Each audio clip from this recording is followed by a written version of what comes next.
This is my review of the Sea Eagle 420X inflatable kayak.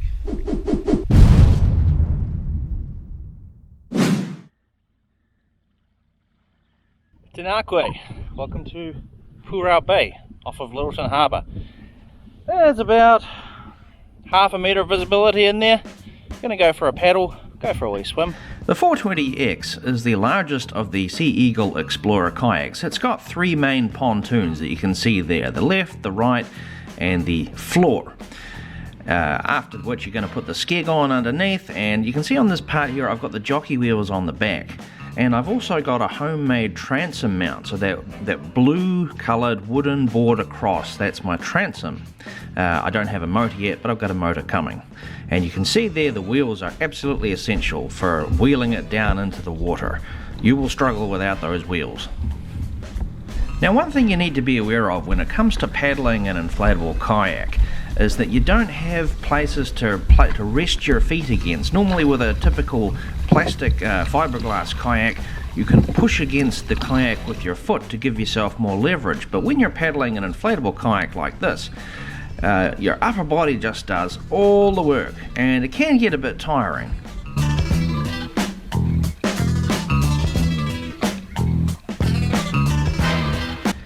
Now, Sea Eagle have got this video where they show the guy taking the easy cart to pieces and putting it in the back of his kayak, and I find that that's a bit of a waste of real estate space. So what I do is I put it onto the back of my transom mount like that. Now, this kayak range is called the Explorer kayak range because that is literally what I'm doing here. I'm exploring, looking for power, looking for abalone. Well, this is the spot that I picked out. On Google Earth it looked like there was a lot of dark seaweed around here, which would indicate possible power, but well, it's not looking that good, to be honest. But I've come this far, might as well have a swim.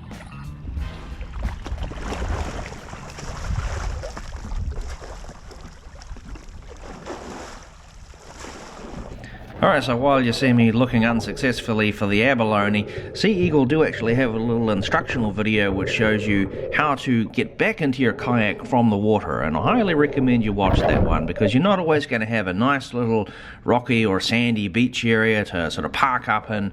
You definitely want to be able to get back into your kayak, so you know, when you get out there and you get in the water, you know, practice that. Practice that.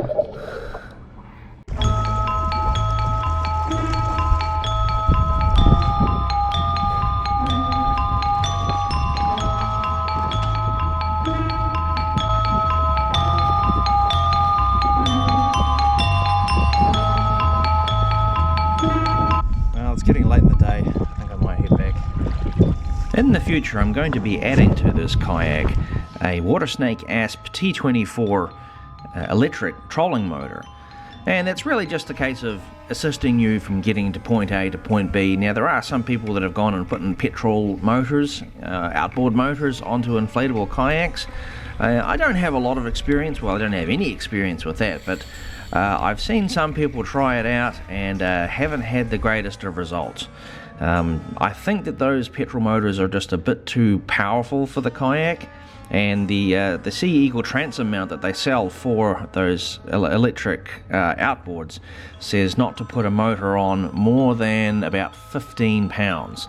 So yeah, I'm just going with the manufacturer's recommendations and getting the Watersnake ASP electric motor. Check out this video here, the link is in the description. This is a guy who's got one. You know, I never thought I would enjoy it this much. Didn't know how much I would enjoy just sitting on the water and just having a paddle. It's actually quite enjoying, you know, quite enjoyable. Just kind of get back to nature kind of thing.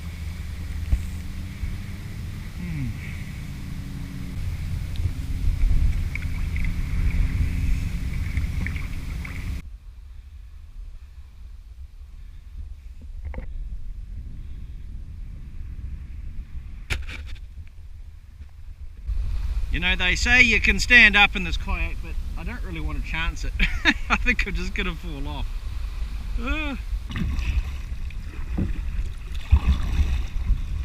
Now, I'll say one thing right off the bat about the Explorer, about the 420X. If you want to carry a lot of stuff, like people or just like diving stuff like me, get the bigger models, get the 380 or the 420, because when you lay it out on the ground it looks huge, but when you're out here on the water you are going to appreciate all that space you've got. Alright, let's bring it on in.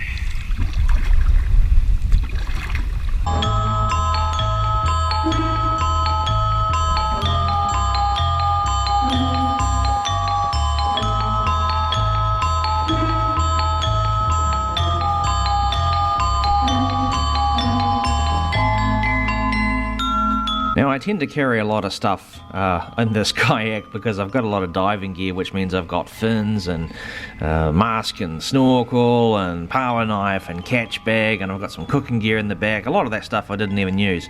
But I just want to leave this part of the video in real time here, because what I'm doing here is I'm disconnecting those jockey wheels, which you put on the bottom of the kayak, and I'm about to lift it up, and you've got to get it underneath that skeg. Now with these jockey wheels, they actually sell you a big blue strap that's supposed to strap around the top, but what I find actually works better is to just attach a bungee cable to each side, and then that bungee cable can just attach to each of those D-rings there. And trust me, you need these wheels, because if you've tried moving this kayak around, I mean the kayak empty without anything in it weighs approximately 20 kilograms. Plus you add stuff in there if you're going to add a marine battery and a motor and whatever else you've got. It's going to really weigh you down, like here I'm pulling it up this little hill and there's not even that much stuff in the kayak, and it is heavy. Trust me, you need these wheels.